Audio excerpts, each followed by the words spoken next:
now more than ever, you need technology you can rely on. 頼れる人ですよね。I'm a Dell Technologies advisor. Ich auch. 我也是。我 aussi. And if you're a small business, we're with you. We are with you. Estamos com você. We want to help. So we'll be right here. At home, answering your calls, providing support, And standing by you every step of the way. Bye-bye. You know, our next grand keynote is by Amitabh Kant, CEO of Niti Aayog in India. And moderating this session is Arun M. Kumar, who is chairman and CEO of KPMG in India. So I'd like to introduce Arun to you. Arun is an accomplished global executive with experience spanning multiple sectors from high technology to government and many geographies from Silicon Valley to India. Most recently, Arun served as the Assistant Secretary of Commerce for Global Markets and the Director General of US and Foreign Commercial Service in the Obama administration. Before his tenure in public service, Arun was a partner and member of the board of directors at KPMG and active in the Silicon Valley ecosystem. He also founded and led Silicon Valley KPMG's US-India practice. Prior to that, he was a Silicon Valley serial entrepreneur and has mentored and advised startups globally. Arun is a member of the Council on Foreign Relations, New York. He chairs the India Advisory Council of the US-India Business Council. He has formerly been a member of advisory councils at Stanford University and the University of California, Santa Cruz. As an early charter member of TiE Silicon Valley, he also served on its board. Welcome, Arun. Before I give the floor to you, I'd like to say a little bit of a fun fact about you that many may not know about. You've authored a book on poetry, Plain Truths, and co-edited a book, Kerala's Economy, Crouching Tiger, Sacred Cows. Without further ado, I give you Arun. Thanks. Well, thank you, Radhika, for the very kind introduction. It's great to be back at TiEcon, although virtually. This time I'm coming to TiEcon from Mumbai. And I've been associated with TiE for so many years. I remember my first TiEcon was, I think the very first TiEcon was 1994, when I remember participating on a panel. So it's been quite a while. It's been great to see the progress of TiE in the Valley as well as globally. Today, it's truly special for me to welcome my friend Amitabh Kant. Amitabh really needs no introduction. He's the CEO of Niti Aayog, which is the National Institution for Transforming India. I had the privilege of interacting officially with Amitabh when I served in the Obama administration, as Radhika mentioned. He was a prime mover in elevating the US-India economic engagement over that period of time and has been since. Niti is the Government of India knowledge hub and a think tank that leads through ideas and influence. Amitabh's energetic leadership, imagination, and dynamism have made it a very effective instrument of change. He is a key driver of Make in India, Startup India, and many other initiatives. I'll tell you a little story. When I served in the US Department of Commerce, we participated in Hanover Mess, which is this big trade show in Hanover. And Amitabh had led India's participation the previous year. And so we were all a little intimidated. How is the United States going to have a show that would be as impressive as what Amitabh had put up for India the prior year? Amitabh is a member of the elite Indian Administrative Service. And incidentally, and proudly for me as a Keralite, he's on the Kerala cadre. In every job that he's had in the IAS, Amitabh has made an impact. As Secretary for Tourism in Kerala, he promoted the moniker of God's own country, and he got Kerala positioned as one of the world's most attractive destinations. Many years later, he came up with the Incredible India slogan, which now you see around the world. Later, as Secretary, Department of Industrial Policy and Promotion in the Government of India, he was responsible for policy and strategies for industrial development and facilitation of foreign direct investment, among many other activities. He drove the campaign to improve India's ease of doing business index, and you've seen how far along that's come in the last few years. He also was chairman of the Delhi-Mumbai Industrial Corridor Development Corporation, another path-breaking initiative, which really created a corridor and a number of urban areas around it. So you can see that Amitabh is a multi-talented leader, and I want to say, welcome back to TiE, Amitabh. So let me start. What we'll do is we'll have a conversation, and then we'll open it up for questions. And we were told that there were already many questions. But first of all, you lead the brains trust of the government of India. Given where the world is now, and where India is as a nation, what do you think are India's top 3 challenges and top 3 opportunities? Arun, it's such a pleasure speaking to you, and I've had such a positive and constructive interaction with you for a pretty long time. I first recall meeting you in San Francisco, and later when you were with the Obama administration, and we were able to do a lot of unique positive things simply working together. And therefore, it's a real pleasure interacting with you at this TiEcon. There could have been no one better than you to do this interaction. So it's such a delight. My view is that COVID-19 has been a pandemic like none other before.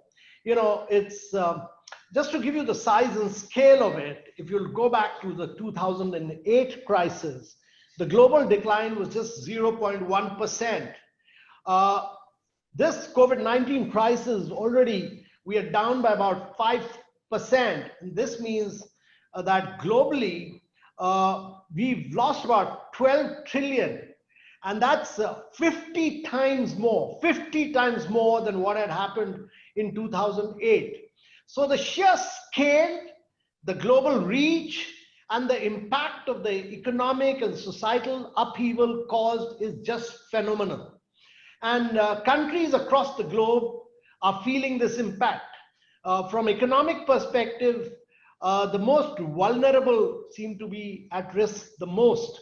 And therefore, India's response to the pandemic actually can be captured across three broad buckets.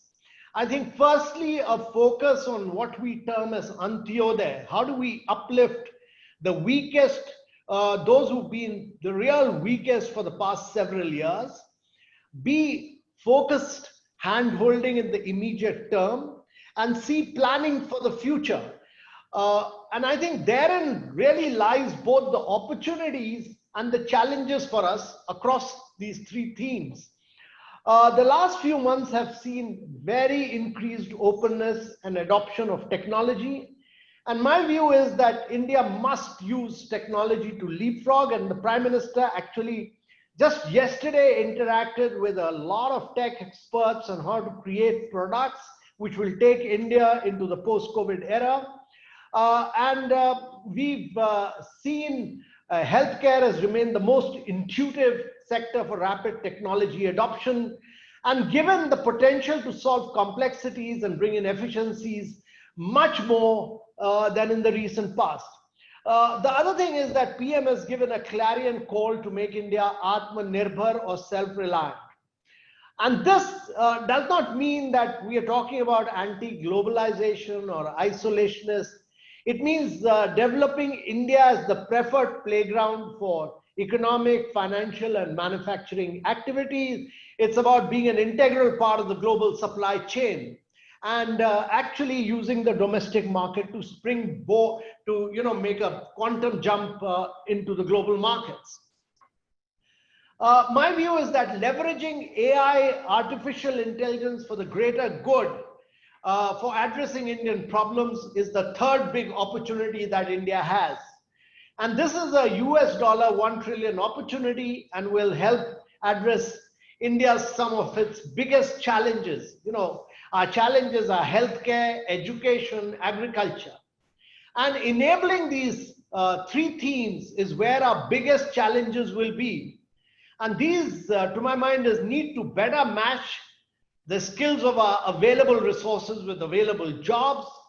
We must not only focus on building roads, rails, and highways, but also the social elements, hospitals, educational institutions, community housing. And these will ensure development which is rapid but also equitable. And finally, to my mind, we must work to ensure that we truly create an enabling ecosystem which will facilitate the flow of investments into India, raise productivity, create jobs, and lead to India's emergence as a global manufacturing destination. So I gave you the three opportunities, the three challenges. So now, if I might focus now on entrepreneurship, because TiE is mostly about entrepreneurship, and you have been the government's key evangelist for so many initiatives to create startup ecosystems, which now many states have gotten onto. You've promoted competitive federalism. You've tried to induct the energies of the private sector in the pursuit of this whole idea of promoting entrepreneurship. So would you like to share your thoughts on how you see the opportunities for entrepreneurship developing in today's India, especially in the context of the pandemic? You mentioned some of them, healthcare, education, but we would love to hear more from you. Arun, my view is that notwithstanding the impact of COVID-19, India is actually on the cusp of a tremendous opportunity for both economic progress and improvement in the well-being of its citizens. And by all measurable indicators of economic growth and human development, the 2020s truly belong to India. And the technology leadership shown by India since the onset of the pandemic amplifies India's dominance in expressing its technology might, truly, to my mind, in its full glory. World-class products are being built in public-private collaboration on India Stack, a set of open API-based public platforms. We've seen the emergence of transformative new technologies such as machine learning and Internet of Things allow us to rethink the future of healthcare delivery in India. We built the Aayog app, which has had over 140 million downloads in just about 2 weeks' time here in Niti Aayog in partnership with the private sector. It has helped us to identify new hotspots, do phenomenal amount of contact tracing. New digital ecosystems are already visible. Opportunities span areas such as data-driven lending, insurance payouts in the farm sector to digital solutions that map out the most efficient routes and monitor cargo movements on Indian highways. We've seen improved connectivity and increased technology adoption, which have actually expanded the addressable market in India. And entrepreneurs are increasingly building products across sectors for these markets. India's actually small and medium businesses and consumer segments are not only large markets by themselves, servicing them can actually potentially unlock larger, very large underserviced global markets for Indian startups. And these SMBs and consumer segments are not only, the challenge is that with increasing internet penetration, expanding technology access and improving ease with online transactions, I expect more entrepreneurs to service the undertapped markets, that is tier 2, tier 3 cities, rural areas. And India's unique demographic and income mix requires very heavy localization of products and solutions for them to succeed at real size and scale. But just to give you this feel that Indians, you can say that, some say that Indians are economically poor but data rich. And, so if you look at only 1/3 of Indians are using mobile smartphones, but I envisage that in the next 5 years, every Indian will be using a smartphone. So just look at, the vast flow of data that will take place. And, this individual's data in India will be far more valuable than their current material worth, which is about $2,000 per capita. And therefore, this provides an opportunity for individuals to truly monetize their data. And So we've built up this Aadhaar, which is a unique identity of over 1.3 billion people. We have paired it up with interoperable payment systems and many UPI, Beam, many Google Pay, many of them. And once you'll have soon the stack, the consent to use personal data, and we have the privacy protection bill. So imagine what happens once the legal architecture for this has been spelled out, and individual consent will be a precondition for companies to mine this data, and therefore individuals will become hugely rich, and this is a massive opportunity actually. So my view is that the access to markets, quality talent base, it continues to attract global startups, including unicorns, to build products for India. And this number will continue to increase. The future for India is actually technology. It'll be powered by very active collaboration enabled by the best from both public and private sector. And this is a huge, huge opportunity to really technologically make a quantum jump for the good of the people. And actually in government, we've demonstrated that both in Beam, UPI, Aayog Setu, that we can get the size and scale. And if Indians can actually build these products for Indian markets, it's not the 1.4 billion people of India, but the 7.5 billion people of the world who will move from poverty to middle class in the next decade. And that will be the size and scale of the Indian market, really.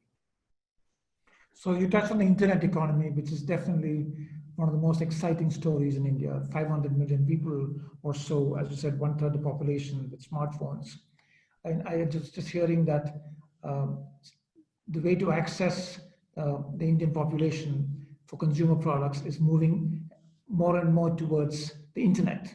Rather than television advertising, it's becoming accessing people over the internet. We've seen major investments from the Valley coming into India just over the last few weeks. Now, China has taken a different approach, creating their own internet champions. Where is India going to draw the line between an open internet where global companies come and invest and creating Indian champions? Do you also see big opportunities coming up, connecting the Kirana all the way to the supply chain? How is that whole area going to evolve? It's an extremely exciting area and an area of a lot of disruption.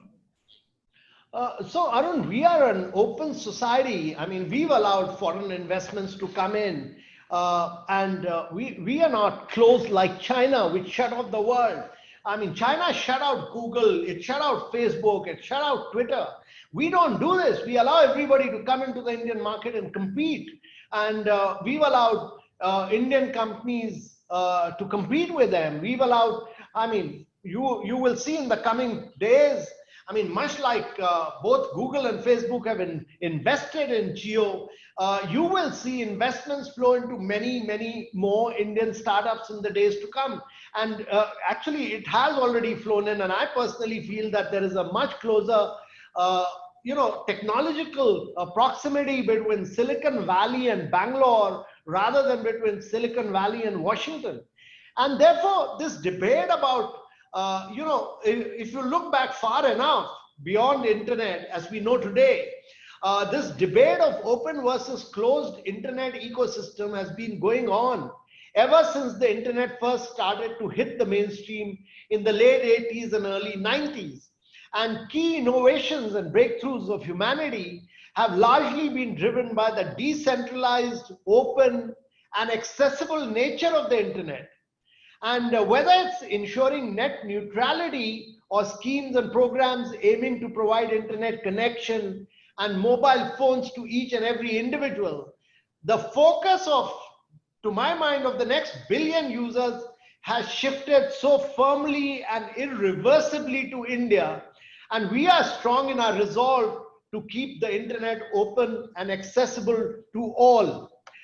In fact, you will find that India is the world's strongest net neutrality norms anywhere in the world, guaranteeing an open and fair internet for over 500+ million active internet users. And India is a phenomenal example of the best of India and the best of the world coexisting. There can't be a better example than India. Give me an example of one country across the world other than India where companies like Ola and Uber, Oyo and Airbnb, Google Pay and Phone Pay, Amazon and Flipkart coexist and co-compete. Nowhere else in the world does this happen. I mean, Indian entrepreneurs fight for the market share with them. And many of them in the Indian market have beaten companies from abroad. I do not necessarily think that a line should be drawn between Open India's economy for global investments and creating India's own internet titans. We will enable and empower everyone from across the world.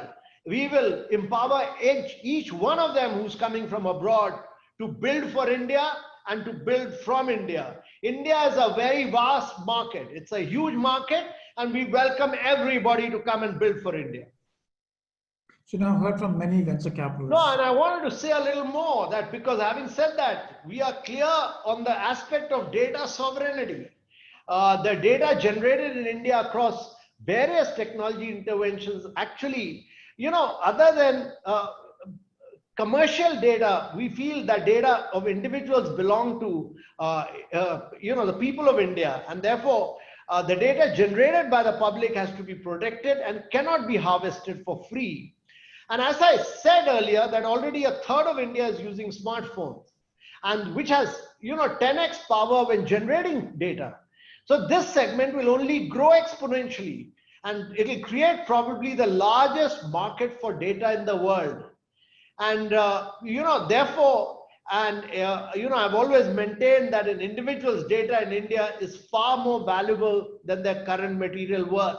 I mean, our per capita income may be 2,000 per capita, but this mismatch in potential, because the data value is much more, and this mismatch in potential in reality is what provides an opportunity for an Indian to monetize his data. And this, to my mind, is our responsibility to ensure data is leveraged for the good of India, and we must move from making India from just a mere data-rich country to a data-intelligent country, and that is really the challenge for India. So in fact, there was a question about data, and you answered it.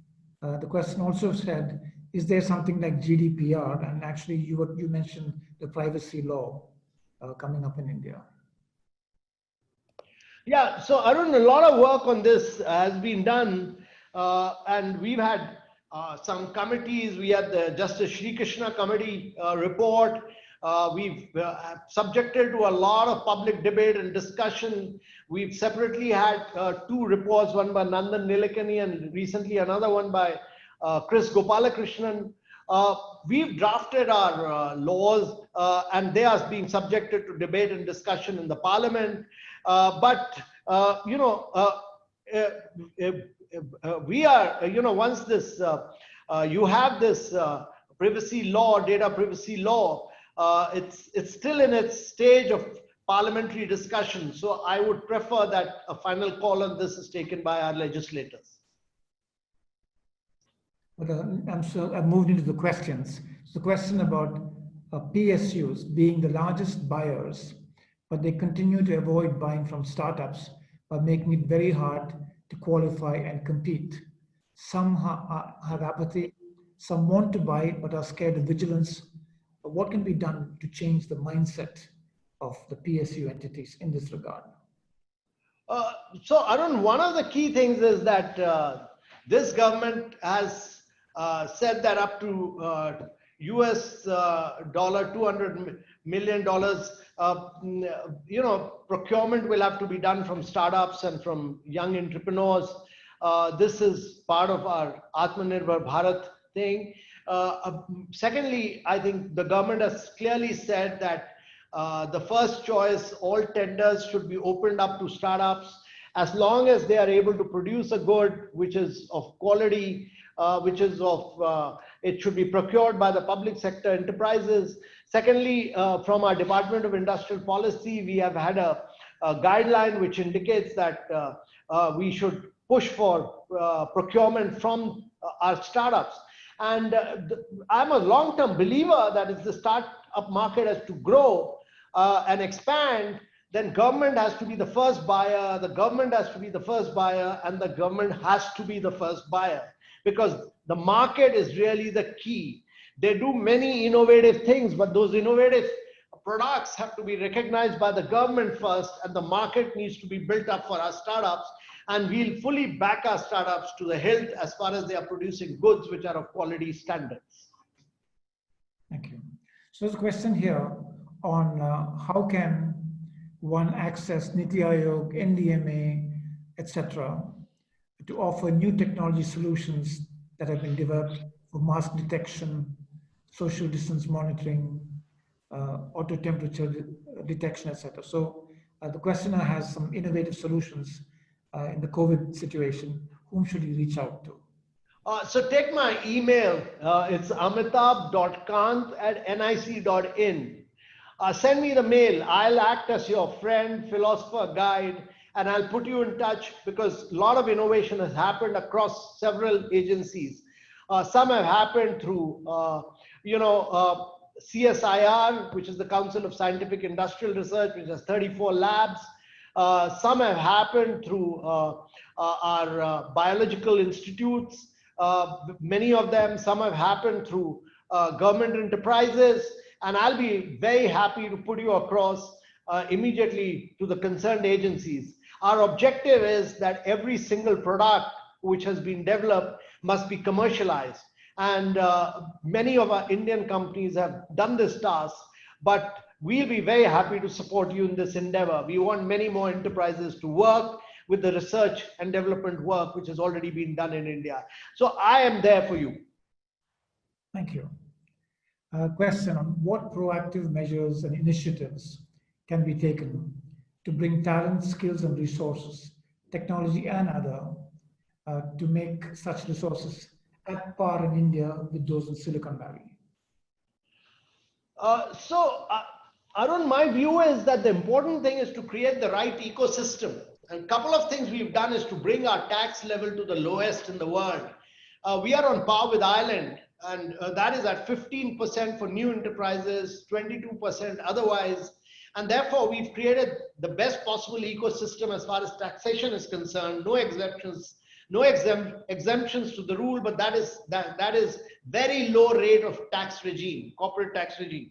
Secondly, I've long believed that India had made itself complex, complicated, and difficult to do business in. But we focus very strongly on ease of doing business. We've jumped up 79 positions in the World Bank ease of doing business. We make our states compete. We rank them, we name and shame them. The first year we did this, Gujarat came #1. The next year we did this, Andhra came #1. The third year we did this, Telangana beat all of them. But the good thing is that the eastern part of India, that is Jharkhand, Chhattisgarh, they have jumped up on ease of doing business. And therefore, our focus is very strongly on improving the ecosystem.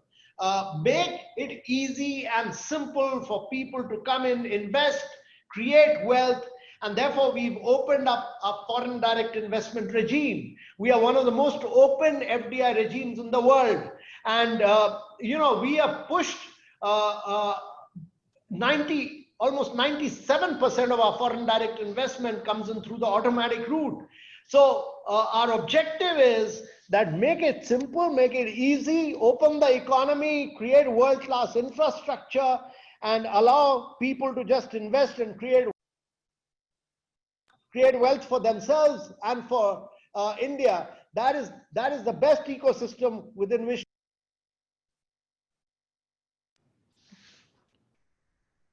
Can you hear? Yeah, I can hear.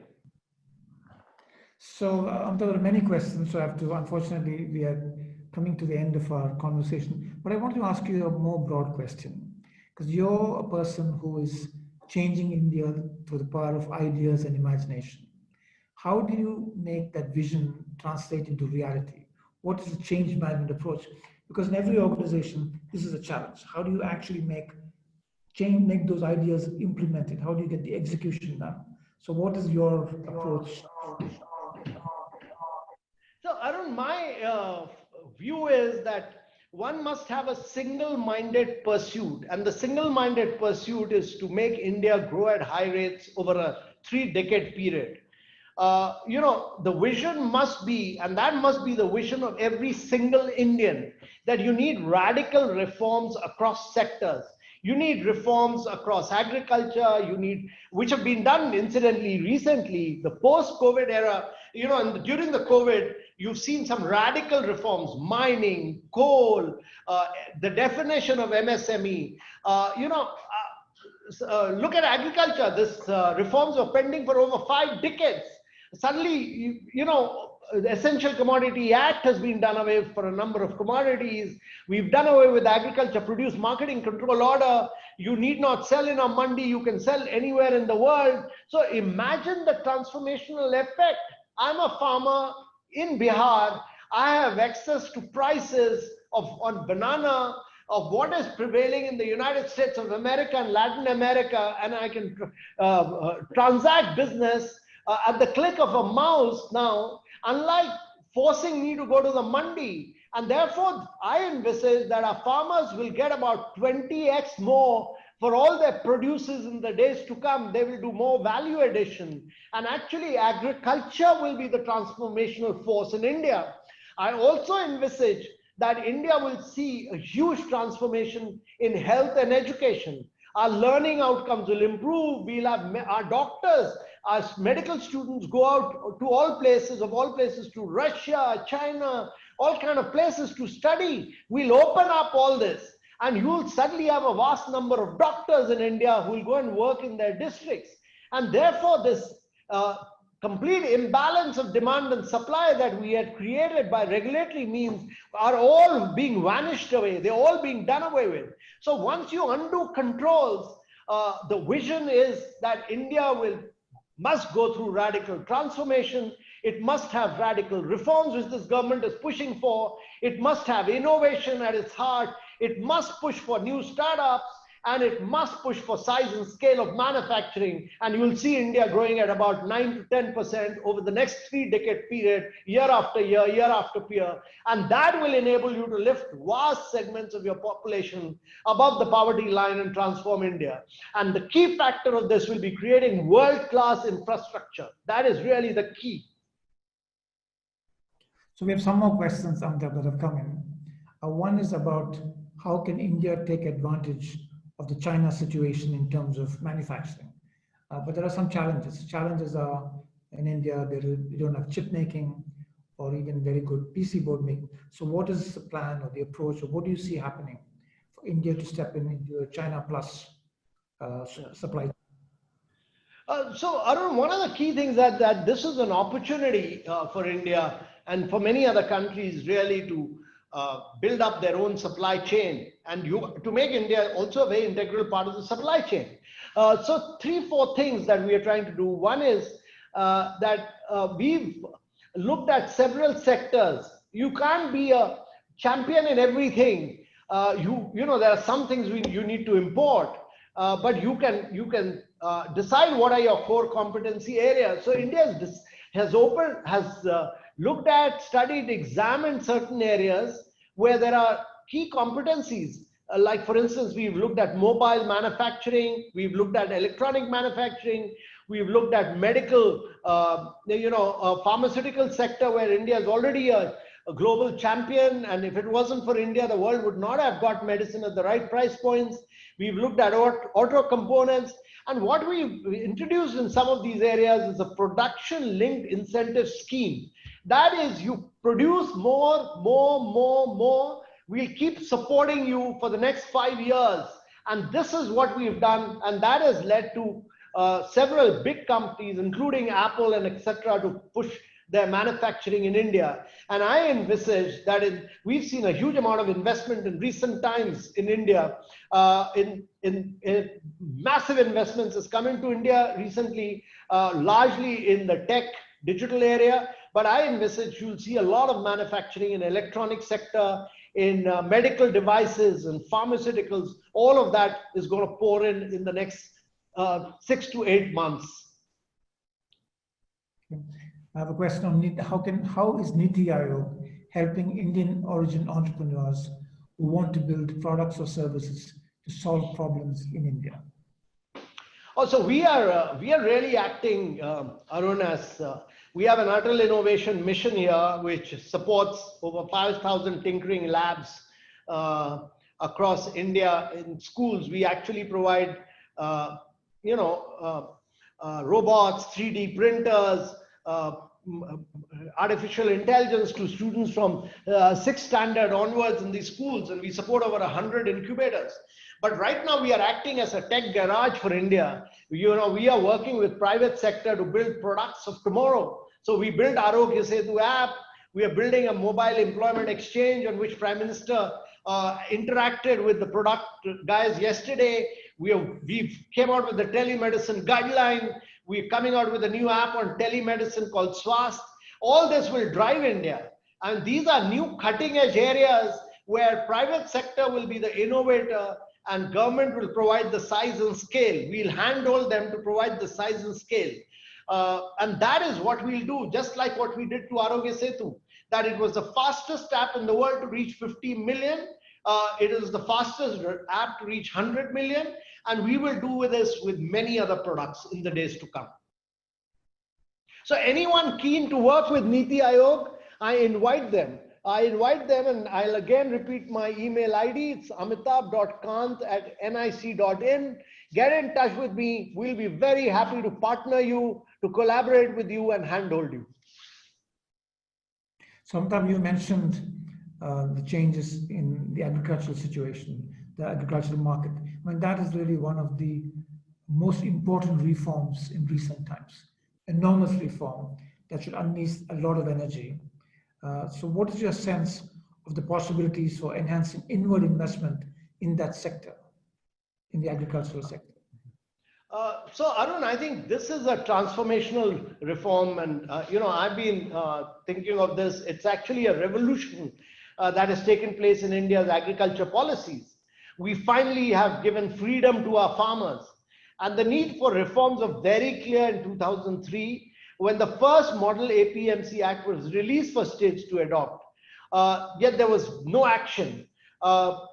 We circulated another model act in 2018, but action was largely piecemeal and cosmetic. But this time the government has gone whole hog. It's gone whole hog in sealing of land, in APMC Act, in Essential Commodities Act, and with the 3 ordinances which came out, I think the agricultural landscape of India stands truly transformed in favor of the actual producer. So you will see the exit of middlemen and the farmers benefiting. And agriculture and food processing sector will prove to be the sunrise sector for India. There is huge scope for inward investment in this sector, both domestic and foreign. In fact, 100% FDI is allowed in the food processing sector through the automatic route. There's also a vibrant ecosystem of agri-tech startups in the country with over 500 such companies operating in this space. And farming as a service is one area where startups are functioning. Similarly, yield and price prediction models are being developed using artificial intelligence and machine learning.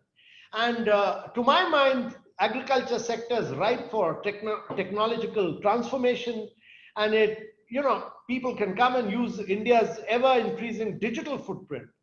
And opportunities for investment actually lie across the entire agriculture value chain, from farm to fork. And we are one of the largest producers of agriculture products in the world, giving it a very diverse raw material base for the food processing industry. So contract farming is now a reality. It can enable global food processing giants to set up base in India and procure raw material as per their specifications, and farmers will benefit from price security and an upgradation in skills. Similarly, to my mind, retailers can also produce directly from farmers. And the landscape of India's agriculture sector has been transformed really for the good. And this will truly accelerate the modernization and diversification of this sector. You can come in and enable quality production and traceability. You can establish a robust cold chain with links to terminal markets and food processing. You can be in the retail and exports space. And of course, all this will lead to great benefit for our farmers who will be getting actually an adequate remuneration for their produce. There's a specific question here about small business owners in the education sector who have been affected by the COVID pandemic. Because of lack of new admissions, they are being forced to shut down. So the question is, what kind of help can they get? But let me just broaden that question. There's a lot that the government is doing to address the MSME sector. A lot of money has been set aside. There are plans to have credit guarantees, etc. It would be interesting to both address the tactical question, but also the broader issue of what the government is doing to promote MSMEs. No, so Arun, a lot has been done for MSME recently, and including ensuring that governments procure from them, tenders are in their favor for small tenders, providing credit, ensuring that we are able to link them up to innovation, to supply chains. A lot has been done for MSMEs, and we are very clear in our mind that MSMEs play a very key role in both in our job creation and in our exports, and therefore they need to be fully supported. The new definition of MSME, which looks at turnover rather than the capital investment, is really path-breaking, and I think this will enable the micro to become small, small to become medium, and grow in size and scale.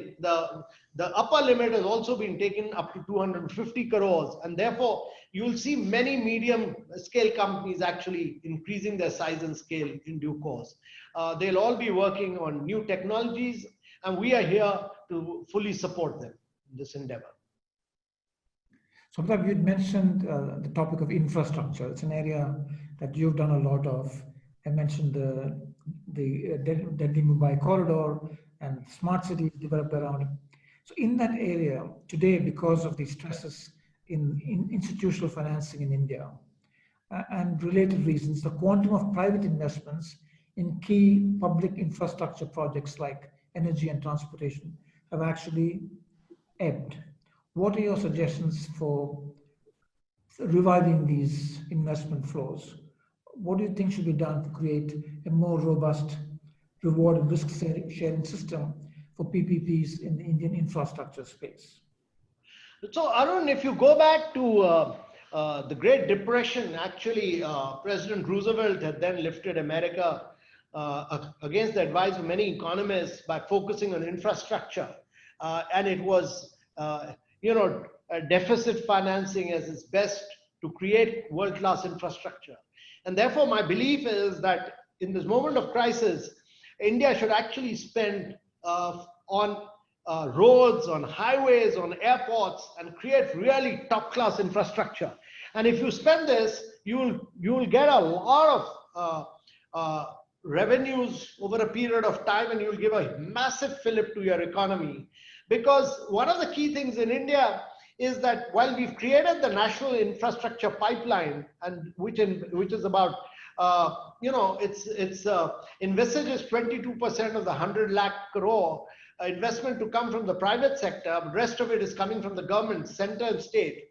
And we are pushing for projects in the government sector, because if you want to quickly make infrastructure take off, but then the government should also do asset monetization. Government is good at creating infrastructure, but very poor in operation and maintenance. And therefore, one of the challenges is that many roads, many highways, many airports that it owns, it must sell off to bring private sector in and use that resource to create more and more and more infrastructure.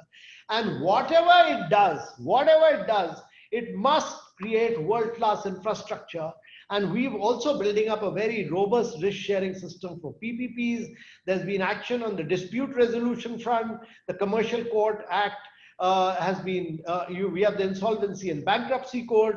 And we recognize that each infrastructure comes with its own set of challenges, and we are following a very structured approach towards that. We are introducing project and program management practices. But I'm a great believer that program initiatives like Sagarmala, Bharatmala, industrial corridors, smart cities mission will actually drive India's economic growth in the future. And there is now a huge focus on many infrastructure, big projects. For instance, just to give you an example of the Delhi-Mumbai highway from here to the dedicated freight corridors. You know, today it takes about 14 days for goods to come in from northern part of India to the ports. But by end of next year, they will reach the ports within 14 hours. So the paradigm shift will be from 14 days to 14 hours. And I envisage that we will see private demand pick up. There'll be increased liquidity. There have been interventions from the Reserve Bank of India. Financial institutions are also being incentivized to lend to such projects. And I'm quite sure that the Indian bond market, a lot has been done and will continue to do, which will support long-term financing into these projects. Yeah, I would love to see all of that happen. That would be so critical and timely. So I think we've covered a vast ground from infrastructure to agriculture to entrepreneurship. And we've come, therefore, to the end of our time. So Amitabh, I had many questions more to ask you, but that'll have to be for another time. Yeah, but Arun, you really grilled me. You really grilled me. I've never been grilled like this before. More questions, though. But so thank you very much, Amitabh. Really, all of us really appreciate your time.